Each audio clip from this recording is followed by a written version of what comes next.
Hello and welcome back to the Bounce Back Better podcast. Today, I have a very special guest to you. I am excited to introduce Kate McKay, a true powerhouse in personal development. Kate has inspired me and thousands of others to unlock their true potential and achieve remarkable success in business and in life. As a best-selling author, high-performance coach, dynamic speaker, she's a leading expert in confidence, resilience, and thriving through adversity.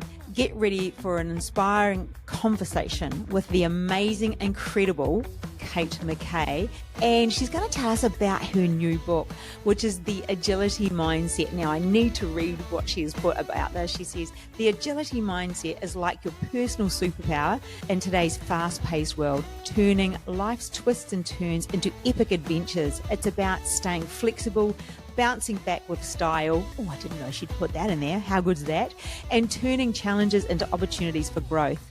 With an agility mindset, you're not just surviving the chaos, you're thriving, evolving, and scoring big wins along the way. Ready to level up your life? Let's get agile in this week's episode. And just know that Kate is a coach that I have worked with, and it was so incredible for me having her as my coach because she really added a level of push, which I needed, and a level of self-belief. So enjoy the chat that I have with Kate today, and I know you're going to take a lot from it.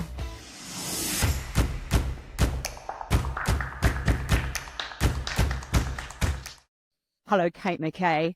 Check out this amazing woman. Okay, I worked with Kate, as I said in the intro, but she would have to be one of the most fast-thinking, innovative woman I know who has the power to give you a feeling of absolute possibility. And she's my go-to lady when I'm needing that. So welcome, Kate. Oh, I'm so glad to be here. That's so funny coming from you because I'm sure you're that to so many people.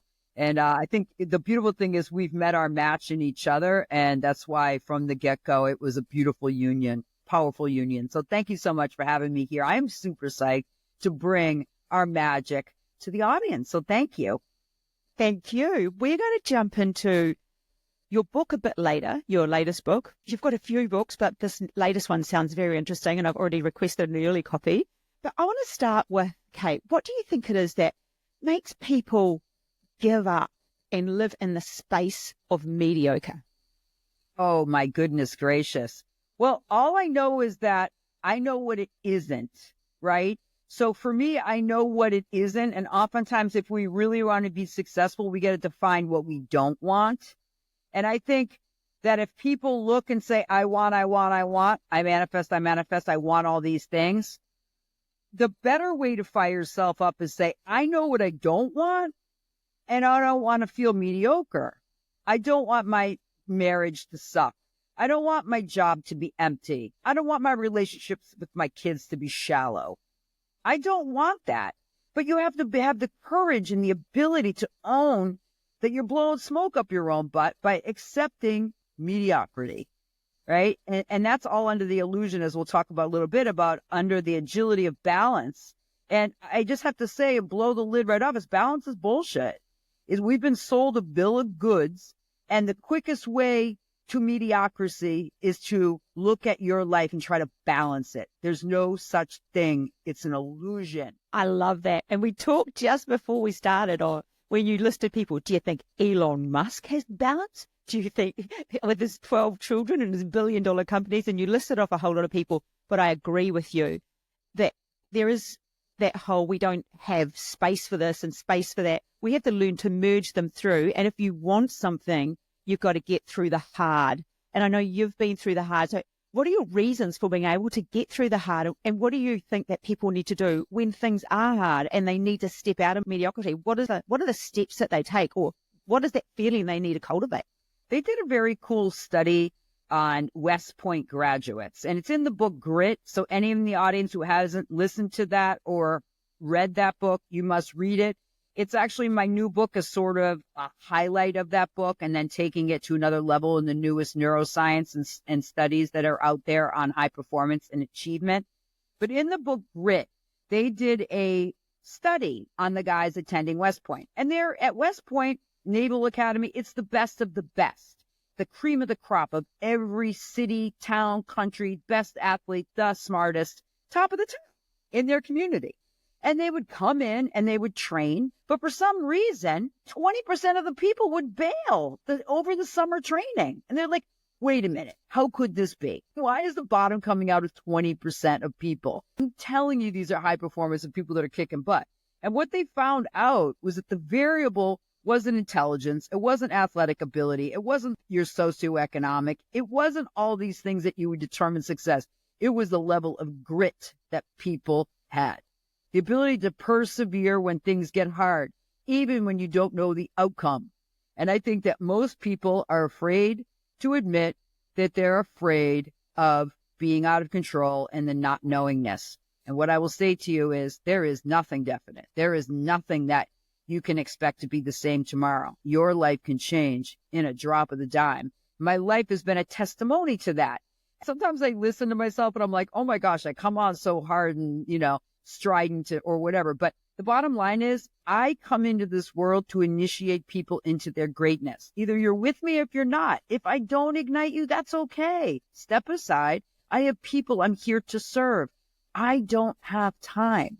And again, just going back to the question, which is, if you feel as though you don't know, that you feel comfortable, please figure out in your heart of heart where the longing is in you and who the people you are here to serve and represent, because that calling is worth it. That calling is to step into and go after it. Go after it. And the people that will support you will be on the way. You must trust and believe and lean into the mess of your future, because it will be messy. It will require grit. It will be fun. You will have happiness, and you will roll, and you will fall, and you will do all kinds of crazy things, and yet you will be living your purpose. Don't die with regret. That's my... I absolutely love your motto, and it is a testament to everything about you. Every conversation with Kate McKay is that. It is you exuding those words at all times. It is your way of being. Was Kate McKay always like that?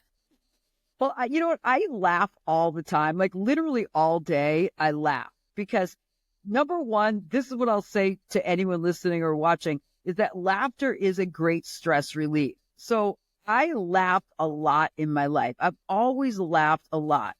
I just think things are funny. I think people are funny. I even think like when things are going down bad, there's humor even in that. Part of that is the power of resiliency. And part of it also, too, is that the way that I played out in my family, I'm one of 9 kids, and I'm number 6 of 9. And so we have to find our role in such a big family in order to survive, right? It's this, we're talking about, let's go back. We're talking survival, right? And my role in my family was to make my mother happy. I love my mom. My mom loved me. I would say I was her favorite, but can't really say that to all my siblings. I believe that I was. Yeah. And I think that I was because I brought my mom joy in a woman that was overwhelmed with so many children with no money and a lot of stress and a shift that happened in my parents' marriage when my dad all of a sudden got a more high pressure job with the people, with the real intelligent people that my mother didn't feel like she fit in. So, it's just the way it is. And so that was my role, is to make my mother. I used to like iron naked in front. I was just funny with her. I don't know why. I just knew that my job was to bring her the joy. And that had a cost, though. It has a cost. What was that? Our agreements that we have cost. What was that cost? The cost was realizing that both of us shared a great loss. My brother, Matthew, in 1987 was murdered. My younger brother, he was only 18 months younger than me. Oh man, he was gorgeous, but boy, he was a troublemaker. But he could talk his way out of anything. And the way my mother dealt with the grief was to withdraw, to drink, to divide people, right? Not to unify, but to divide. That's what happens when you lose somebody. You can either pull together or you can blow things apart. And that's what happens a lot when people lose children. And it was tough for my family. And then 30 years later, fast forward, my angel, my son Will, an exquisite human, a gritty, beautiful, poetic, strong, human decided to take his own life at the same age. My brother, Matt, and my son, Will, were both 22. My mom was 54, and how old was I? I was 54. So there's a cost, right? There's a cost. And yet I believe in the power of redemption because I just said, oh no, I will not do it this way. And I freak people out. I was like, oh no. And I remember laying in bed and tears are coming down my face. I had 2 other kids. He was my oldest. And I remember laying in bed next to my daughter. She was sleeping. A tear was coming down my face. And I said to God, God, you have a sense of humor. Because my motto, my mission, my vision in my life is to live powerfully with courage and enthusiasm. And I said, if there's a way to do grief, I will do it powerfully. I will do it enthusiastically, and I will do it courageously. And I said, let's go. That changed the dynamic of my family. It blew up my family. It made me be alone in my grief because they just didn't like the way that I made it public. I broke the shame bubble around my family, right? So even though I bring a lot of joy, I do understand the urgency that there is fleeting time, that life is short. Life is short. And we gotta squeeze every drop of it out as much as we can, for sure. Wow. I did know those stories, Kate. I didn't know that your mum and you were both 54 when that happened. So you mirrored the same thing, and can't imagine that feeling of having to decide or just to even deal with that grief. But interesting that you chose to do grief differently. And I was talking earlier this morning with my partner before we came on, and I said, you do know of parents that have lost children and they go to a place and they never come back. There's that part of them that shows that it has died with the child. And I'm sure there's a part of you that died. Exactly. But I believe that that's the price, right? That a part of you dies and that you have to choose to carry on and yet still bring the light. And I just want to say to any viewers or listeners who's lost a loved one, when I say, who in your life did you love dearly that's no longer here, that you have that ache in your heart? We all have that. What I would say to you is that what are those qualities about them that you loved so much, that were delicious? My son Will was happy. He was gritty and he was kind.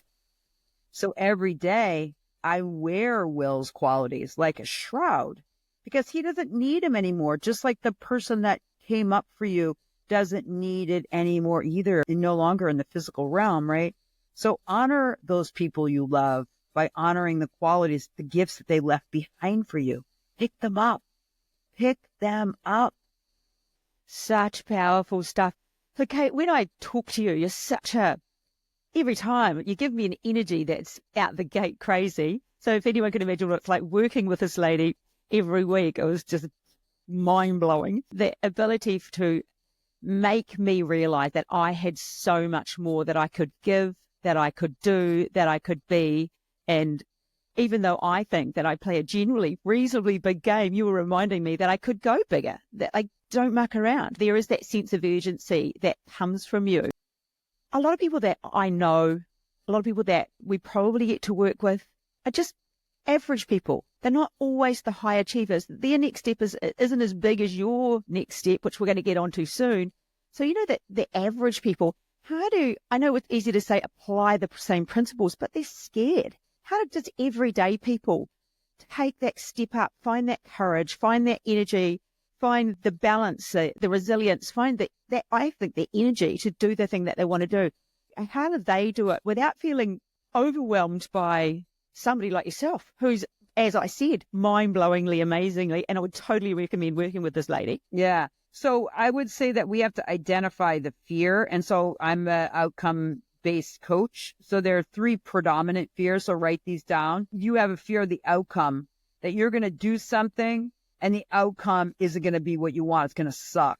because we all have that in our life, that we pushed into something and we've tried something, and the fear is that the outcome's not going to be what we hope it to be. Resonate with anyone? Oh, yeah. Yeah. The second one is the process pain. It's just going to be too hard. Like, the process is going to just be too hard. I'm not going to even try. People on diet, this is very common, right? And the last one is a big one. And this is fear of loss.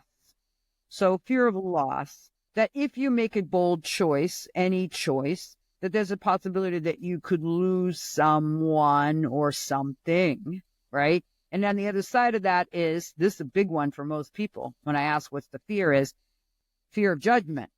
That if I take that bolder move, that people are going to judge me in a negative way. It's the other side of the loss of love, right? So if we can identify the fear and we can say, wow, that is fear in me. And what's the choice if I don't take that? What will my life be like if I don't risk that opportunity, that relationship, that job, that goal, that dream, however it is? If you want to build the most amazing birdhouses, I never had high standards for my kids. I didn't expect them to be PhDs. I'm like, I just wanted them to be in service and to be kind people and put the effort in. We're in a culture right now of consumerism over service, consuming versus serving. Go serve. And if you don't know what your gifts are, ask people who love you. What am I good at? What do you see? That's good advice. Ask others what they see, or Be open enough to accept it. at least write it down and look at it. Instead of deflecting or reflecting or thinking that's not me, write down. You can actually, and I've done this before, send people a text. When I was working with a particular copywriter, he wanted to do some writing, and he said, send this text to people and get their responses back and ask them, what do they love about you and what is it that they find challenging about you? And receiving that text, it's a little bit mind-blowing. But even if you didn't want to do the second half, do the first half. I just need some words, some copy, some ideas. I need to be open-minded. What is it that you like about me? What do you think my strengths are? Because in a text, people will more likely just send one back versus if you sent an email, they've got to think about it. It's way more serious. It's an easy do. And that's such good thinking. Right. And the thing is about when you see those words, it's going to be like, I promise you're going to blush and it's going to feel so good because you're going to be like, oh my gosh, they really see me for who I am. And maybe there are even things that are like, oh my gosh, I didn't know that about me. And when I say receive them, it's just have your heart be open to receive, because to give is easy. To give in this world in many ways, like particularly with women, oh my God, I give so much to my children. I give and I give and I'm exhausted from giving. It's like, receive, play with reception, receive back the good. As you give the good, receive the good. It's a reciprocity. The law of reciprocity isn't just a legal term, right? It's how we give and receive. Be open to the cycle, because if you're hoarding your good, you're hoarding your good. And the world is missing those unique gifts. And we don't know what those unique gifts are. And as David Goggins says, he's one of my favorites. I think I'm a little bit of David Goggins. And I've also been called the 80-pound Tony Robbins, and I'm no 80 pounds. But the whole thing about what David Goggins says is your purpose is you.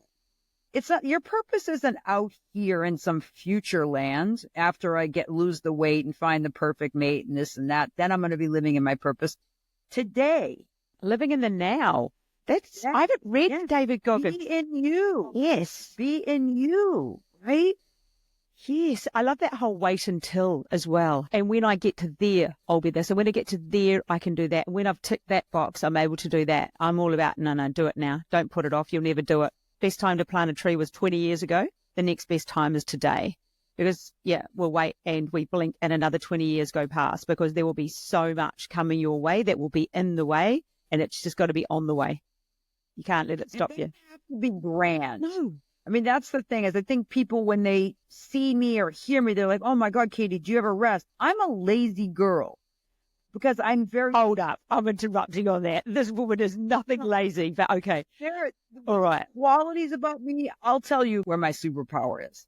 And this is why I can still do what I do and all the crazy stuff that I do. is my mom, even though she had 9 kids, she goes, Katie, when you have a choice of sitting or lying down, lie down. And I would come home from school and she'd be folding laundry lying down, right? My mom was a master at conserving energy. And I took that from her. And I definitely, I know if I'm feeling a lower energy, lounge. Because it's in the lounging that good thought. I'm more receptive to, what is this about? Who am I in this moment? And then I'm asking myself powerful questions. And I know, Hilary, you and I talked about this, and you guys write this down. It's the power of agency. What is agency? Well, agency is your ability to self-reflect on who you are and have a belief that you can manage what's happening to you, right? It comes with a level of intentionality. It comes with the ability to future focus. It also comes with the ability to reflect. We can't go anywhere if we're not reflecting on decision making. We're going to do rewind, repeat. But if you have the ability to say, oh, I blew that, laugh, because laughter is wonderful. You blow something, you got to find humor in it, because you got to love yourself even in your mess, right? People like beating themselves up, self-flagellating. How's that working for you? You know, have another Oreo, right? This is what happens when we beat ourselves up. But when you assess that challenge or the failure, and you say, wow, what did I learn from that? And I know, Hilary, you and I talked about this, because every failure and every success has a nougat, a lesson, a story. And that story is something that you can weave together to create your magnificent story of your life. Be the starring role. You weren't cast here to be in the crowd, just B-roll. You're here to be the star of you. And whatever that is, whatever delicious aspect that you're here to be. I love that B-roll. I usually say, you have to be the star of your own life, not a cameo in the movie. So you just don't want to be not part of it. You have to have the goal, and you've got to work toward what it is that you want. So while we're on goals, Kate, let's talk through your latest book, which I get first copies of. Can't wait to read it. It's called Agility Mindset, which is, I think that's just Kate McKay in a bottle. That's what it is. Agility Mindset, that's you. And yeah, what is it about?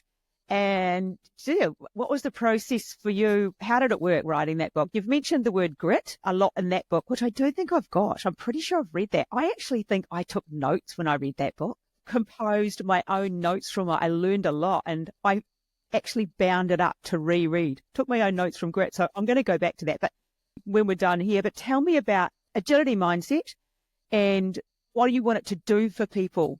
Well, agility is not just for athletes, and it's also not just for technology. So a lot of people who are technology people in the industry, they talk about agility like software being agile or hardware being agile. So that's a business term, but obviously it's also an athletic term.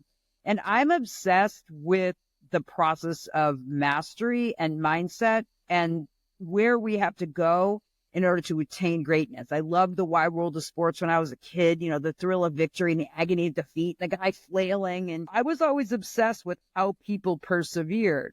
And, Martin Luther King, I have a dream. I hear that. I get goosebumps just even saying the word. I want to start bawling my eyes out, because at the core of Martin Luther King, he represents the agility mindset to a T. Why? Because the first thing is, as I said earlier on, balance is an illusion. You will never be balanced if you're on your greatness path. You will not be balanced. People are going to say you're obsessed, you're crazy, you want too much. Any of you guys listening have heard that? You're too this, you're too that, you're too smart, you're too slow, you're too fat, you're too pretty, you're too young. We're too. And those are where, the world wants us to dial it back so we fit in. You're not here to fit in. I hope my daughter's listening to this right now. So you're not here to fit in. And so the balance is bullshit is a big one for me. It's also a big aspect of it is something I'm very passionate about. And you guys write this down. What does the word fortitude mean to you? Fortitude. Now, not just mental fortitude. I like to say psychological fortitude. Psychological fortitude gets the emotional, but also the mental. I coach a lot of men and strong people, and because men need support right now, that it's not just, you can't just say, oh, how are you doing emotionally? It's how are you doing mentally and psychologically? Like how those two fit together to reach mastery. We have to have those fit together. And the other one is just being resilient, as I talked about earlier, is like being resilient under pressure. And the other one is talking about confidence. And confidence is, it ties into innovation. So we talk about the competency confidence loop, which is the more we practice something, the more confident we become, the more competent we become. That's a very common thread.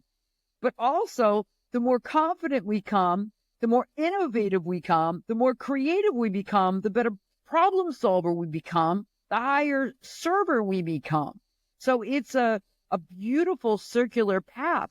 And I would just say, as Maya Angelou said, that there are people in your life and they've gone along the road and then they pull over and they park, as she says, they park. They pulled over in life and they're in the parking lot and they're just stalled out and they're just hanging out on their phones, doing their life. Start your engines because the world awaits you. You don't have to be in fourth gear. You're plodding along, right? It's not a race. It's a slow plodding forth into the mess of who we are and who we came here to be. There's going to be people cheering you on. There's going to be people trying to drag you down. Life isn't easy. And the reason why I wrote The Agility Mindset was because I've been reading a lot of Robert Greene, and one book in particular I absolutely love is called The 33 Strategies of War. I'm obsessed with this concept. Why I'm so obsessed about it is he talks about human behavior and how we make decisions. Like in Law 32, he talks about like people who use passive aggressiveness for a positive to win, like Gandhi. Like Gandhi was like, oh, little me, and we're just going to do this little mini protest about the tea. And he said to England, we're just going to have this little protest. And he got on there and he was and he was like bringing people along. And England totally got taken by storm by little Gandhi. So the tea tax, and they were like, and they marched to the ocean to pick up salt from the sea. So it's a perfect example of the grit and determination, even of a Gandhi, right? It doesn't all have to be this crazy, yay. But I just want to share one story with you. And this is actually in the 48 Laws of Power, I think, by Robert Greene as well. It's a story of Patton. And so Patton, interesting, I went to high school with his granddaughter. But General Patton is a great military figure. He came from a history of military people, like huge. But he was scared. So he was on the front line. And he was in that moment where they're ready to fight. And he went to take a step. And then through the mist, he sees his forefathers. And you know what they said to him? Charge, charge. Through the mist, he saw it. And so people think, oh, General Patton was such a badass. Yeah, he was. But you know what? You know why he was such a badass? Because he kept going to the front line with the soldiers to keep looking to the mist for the calling, right? I just think I get goosebumps even thinking about that story, because when I read it, I was like, wow. So what is that for you? Who is calling you forward in the mist of your life, saying, charge, do you, boo, do you? I wonder who that is for many people, Kate. Who can see that? Who even knows that there are people in the mist calling them? Someone like you, but for the average person, do they have the ability to realize there is somebody calling them? Would you say? I think that people don't reflect enough because they're too afraid to sit in their uncomfortable thoughts and feelings. And you and I talked about this briefly, about how we become self-help culture. And even those words, self-help, right? Our help is not only within. Our help is in service. The way we grow, the way we become healthier and stronger and heal is by helping people and working through that together. We have to do our self-work and our social work at the same time, right? And I believe that our culture's been totally balanced. Balance is bullshitted out by this concept that I can't do anything until I heal. I get over my trauma. Let me tell you something. I know trauma. And yet I rise because I know that in the midst are people that are afraid, that are alone, that don't feel worthy, that feel depressed, that feel that they're not good enough. And I'm going to bring up a brief story about my client. I compete for 17 years. I competed. Well, not right now. I'm a little bit of a fatty, but that's besides. Yeah. But so the story is this, and this is my myth. Okay. This is one of my myths, that I had a client. I loved this client. I loved her. And I kept saying to her, babe, write the book like I did to you, Hilary. Write the book, please write your book. And she was like, yeah, I don't really want to. And I was just pushing at her, write the book, because somehow, some way, I thought in that book is the message that's going to ignite her. And she sent me the book, and I was sitting at my computer, and I wept, and I wept, and I wept. And I said to myself, how could I have made her write down this story? My head sobbing. And my daughter comes in, she goes, Mom, what's the matter? I'm like, I don't know. I couldn't stop crying. My client was chained inside her garage with her sister and sexually and physically and emotionally abused by her father for more than a month, more than a week. We're looking at years that she was abused. So when I called her, I said, baby, I am so sorry that I made you down. And you know what she said? Was it that bad?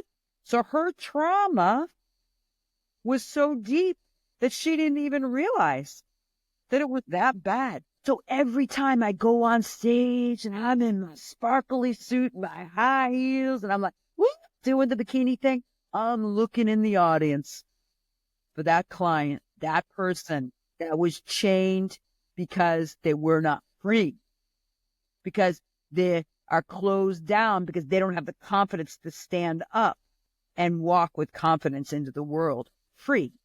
That's my why. That's my miss. I think that's powerful, Kate. When you think something's so difficult that you can't do it, and for some people that's starting a business, and for other people it's having a business and going on social media, it could be the most trivial thing to others, and to some it's so big that they just couldn't possibly do it.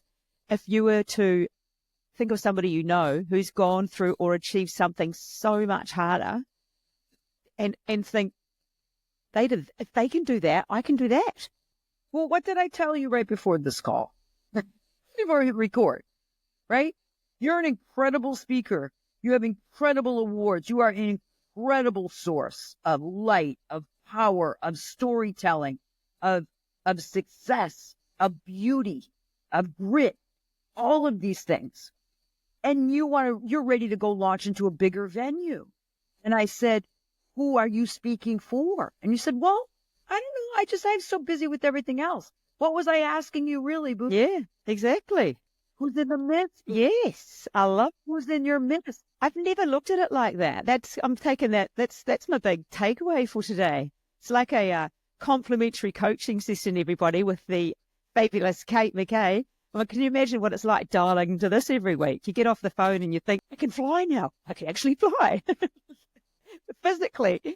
So back to the book. When's it come out, Kate? And who did you write it for? Who is it mainly for? Who's your market on this? So this is the deal about this whole conversation, right? Is that when we look at the statistics, that it's only 10%, and I'm being super generous and positive because I have positivity and the Strength Finder up there, that 10% of people do personal development and spiritual work every day. 90% of people don't. So I believe my mission is to be a change agent for other people on the path of excellence, to bring that together to elicit change. Because if let's just say this is the statistic, right? Let's just say 65 to 70 are in the hamster wheel. And I love you people. I love you. You serve your therapists, your accountants, your attorney. You're friggin' doing your life. You're taking care of families and everything else. And yet you're in a rut. Because you don't know how to break out of that. And you know you have a longing in your heart for more. I know I'm here for more than this, right? And then we have a 15 to 20%, I'm being kind, that are in de-evolution. There's people dying right now. Mental illness, suicide ideation, grief, loss. They're dying. Unfortunately, the people who are in the hamster wheel, you can't save those people. It's the people who are in elevation that can save. The politicians are in the hamster wheels. I'm looking for people who are ready to step in together like Patton and say, charge. We are here to be change agents, to save people, to bring the light, to be the power horse. And my son with me, my son Will's right here with me. My brother Matt is right here with me. And they're also in the mist. You see? They're here. Pulling you forward. Pulling you forward. Yep. And they're there. Right? Create that why. Because it's not about you. It's not about you. It's about service. And it's time to get out of that parking lot or off the hamster wheel. I like the parking lot one. Start that car and pull out of the parking lot. Even if you just start in first gear, who cares? Get on your push matter. Yes. Right. Love it. It doesn't matter, right? Oh, I love that. So I didn't know those stats that it's only 10% of people that are into personal development. It's really 5%. Oh, I hate to say it. Even Brendan Burchard says that. So you think about the statistics of that you and I are in somewhat of an echo chamber. And the people who are hearing it are like, you're all right. But we need to, and that's why I coach people, because I want people to be as generals. We need more generals, because the generals are the strategists. The generals understand the price they will pay to make decisions, even when it is hard. You're talking concepts right now, the price they pay to do things that are hard. But these go to the things like, just yourself. Should I do that bodybuilding competition? Should I start that business? Should I leave that relationship? Should I join a gym? Should I buy myself a new house? Should I start investing in something? We're talking about it in the realm of concepts, and you can think as big or as small as what you want, but it's taking the action to make a change, to make your life better, right? And other people's lives better. When your life is better, other people's lives are better too. Get out of the parking lot. Right. And it starts with awareness. Yes. And the awareness is be courageous enough to know that you want more than what you got. Yeah. If you say, no, everything's great, I'm happy, I'm like, you're lying. I want a new kitchen. Actually, legit, you're actually lying. I want a new kitchen. Well, you know what I mean, right? Because it's like, it's not to say that you've got to do something bold, like super bold, but bold for you, whatever bold is for you. And you don't have to be in the same kind of, I just speak like this because I'm a little dramatic, because I'm really am in my heart. I care that much. I don't give a shit about things. When my son died, as I said, part of me died. So I had to come up with another sense of meaning that I'm still leaning into. I'm still stumbling towards Bethlehem, to be honest. Because every day, this is the question. This is what I say every day. I could die today. God, here I am. I could die today. It's a choice. And that's if we look at it this way, it's acceptance, it's choosing, and then it's executing. ACE. Write that down, peeps. First, you have to accept your reality. Then you have to decide on what you're going to do, creating an action plan, and then you're executing it. I'm big on the whole. Make it short. I love that. Right? I love that acceptance, but creating. That's the same as me. The create for me is the clarity, like decide what you want, which is the same as what you're saying. Mine is CBA, clarity, belief, action. We've both got similar things going on. And a lot of what I love to do is teach people to know themselves. You have to know yourself, like in every realm. And it's that honesty about who you really are. Even if it's just with you, you don't have to share that with others, but understanding what you value, understanding when somebody's in your world that isn't living alongside what's important to you, and it makes you feel uncomfortable, making those decisions right there that they're not part of your world then. Because if we don't live with... It's a big one. Yes. So that's a big one, Hilary. Yeah. That's a big one. And I think when I talked about the fear and the fear of loss, yeah, that knowing that there are people in your life right now that got to go. Yep. ABC. They've got your A mates, you got your B mates that you see sometimes. They're probably your family. And then there's the C people in your life. See you later. They got to go. Yeah. Yeah. Yeah. 'Cause they're like, Yeah. right. And we can let go. And so what I want to say to you is a beautiful, beautiful, beautiful, beautiful thing is that we can let go with love. Yes. That it doesn't have to be a blowout. Like we think everything's got to be dramatic. It could be like, you could fade out relationships. You can love them and say like, babe, it just seems like we trigger each other in some way. And I just wish you the best. Let's just take a break. I love you so much. I believe in you. And that's the one thing I want to actually sort of conclude on really, Hilary, is I remember just because I've been a solo success person for so many years because I was so unusually weird compared to everyone else around me. I was just weird. And my coach, Brennan Bouchard, who's fantastic. You guys tune into him. He's great, real high principled human. I was on the stage. I shook his hands and I was like, I'm going to be number one in your class. Like that proud and happy smile. I was just playing, right? I was like, I'm number one, just laughing.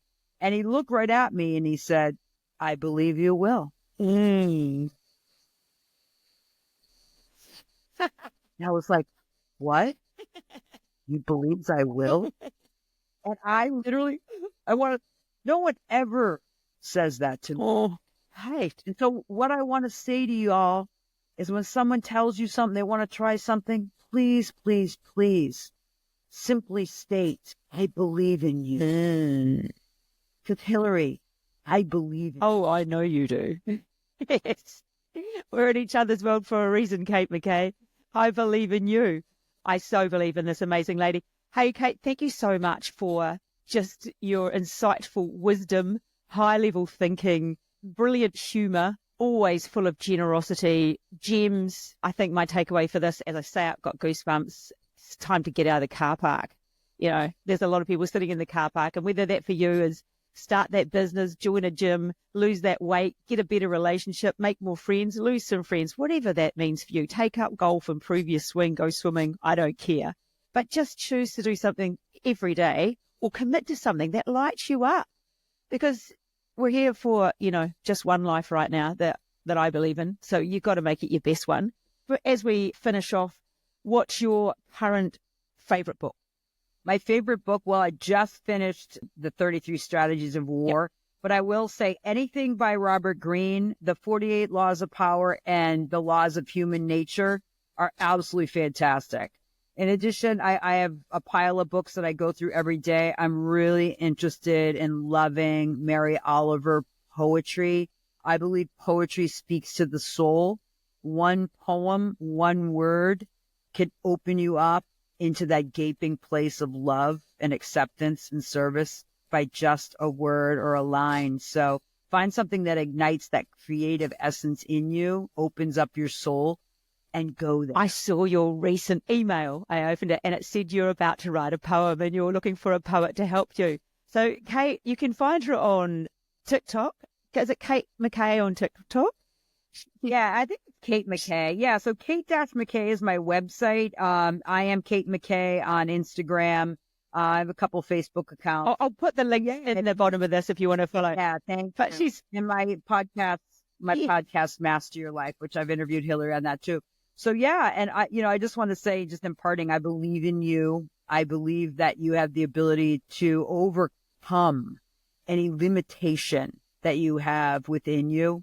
And that I believe that you also have the courage and the willingness and the desire and the longing to find who's waiting for you through the mist. I believe in you, Pete. Thank you so much, Kate McKay. She is a legend. All right. Thank you so much for listening to Bounce Back Better this week. And I'll catch you again next week.